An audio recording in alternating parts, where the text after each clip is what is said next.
Okay, so today we're going to do something that I don't see many people doing in Logic, probably because they don't know it exists. So Logic has its own impulse response creator. So if you're not sure what that is, an impulse response is like a small wave, which is basically the footprint of a space. So you can create your own impulse response for any space you go to, whether it's a cathedral, a cave, this room like we're going to do today. And then it's basically just the fingerprint, that's a better way of putting it, of that space. And then we use something called convolution, which means your input signal is then convolved with that fingerprint to make it sound like whatever source you've got is in that space again. So Logic's Space Designer, which we're using today, is a convolution reverb. So there's lots of different types of reverb. There's plate reverbs and everything, but this specifically is using convolution. So where do they hide it? Let's go have a look. So all you need to do is put Space Designer on any track, and then up here where you're picking the preset, you can go to Open Impulse Response Utility. So once you open that, it'll actually open up a separate program. So configuration mode, for this, let's just leave it as one mic, one speaker position, and mono. Just click OK. Here we are. There it is. So this is actually the impulse response. You can see there. Oh. The device overheated.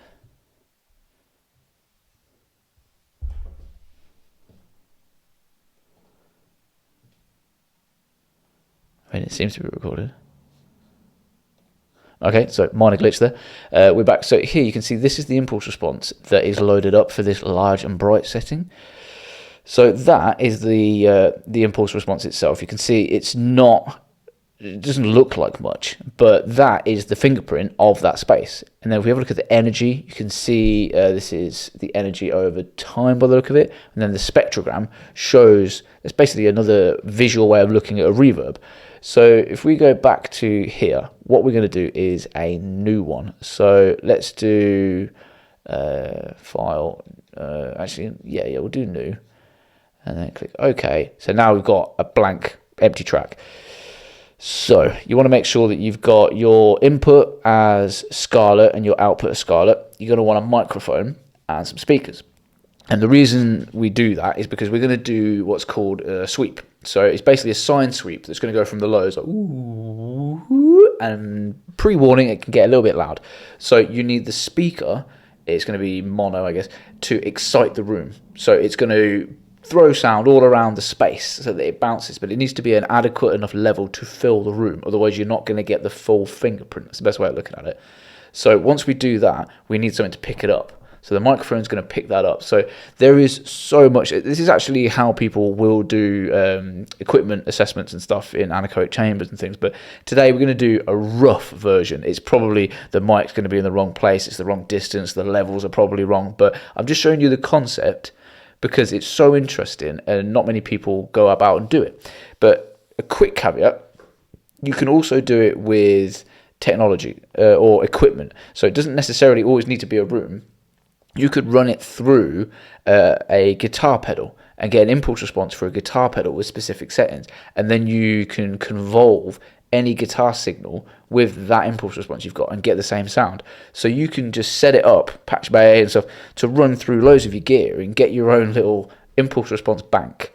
So let's do it. Let's do a sweep. So if I click record, I'm going to have to switch my Logic Pro settings on here. So you won't be able to hear me for a second. But what I'm going to do is, you can see here, we've got level about -12. I've set the level on my monitor output on the audio interface to adequate level before I hit record now. Then we've got the, let's have a look. The sweep for output 1, so that's going to be one of the speakers. Test tone, it's fine, level 0, and there's going to be a 10-second sweep. So that's going to be 10 seconds from lows, so that's 0 or 20 hertz, all the way up to like 20,000 hertz. And it's going to be, let's have a look.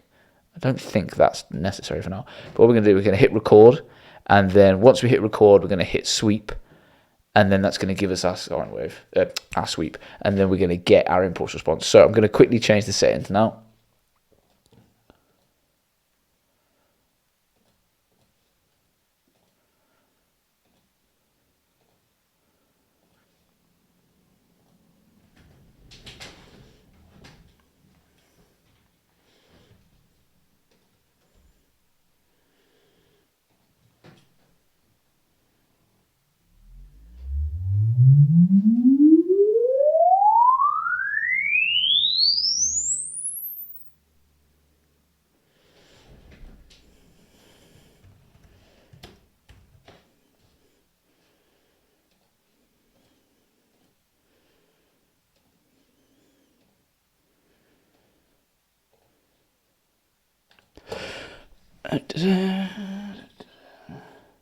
Okay, so I'm back. Hopefully you can hear me now.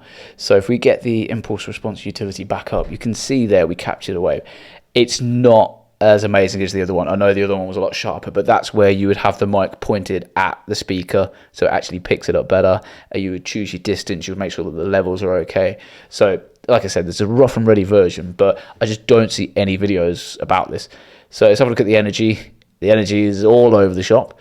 And the spectrogram, you can see the sine sweep there itself, and then this is how it's excited the room. Doesn't look great. But what we need to do now is deconvolve. So what we're doing by deconvolving is basically taking that 10-second sine sweep and removing it from that. So let's have a look. There we go. That looks more like an impulse response. I think we've got a little bit of clipping actually in the red, but for now that'll do. So let's have a look. There's our energy. That's the actual test we did. There's the spectrogram. So that now looks a little bit more like, oh, okay, I can see where the space of the room is. So the initial sound here, and then we've got a little bit of a tail, and okay, yeah. So what we can do now is you can click just a test run. So click play up here, and there you go. So that's just kind of a click or a clave or something, and you can hear the reverb on it. So that's our impulse response. Now we can load that up in here. Let's have a look. Show in Finder. I don't know where they'll hide. That's in rooms. Let's have a look. Load impulse response. Rooms, impulse responses, Apple. No idea where it puts it. I could probably go and search it and all that kind of stuff. But there you go. Then what you do, you'd load it in there, and then you can put any signal source you want through it, and it's like they played it in this room.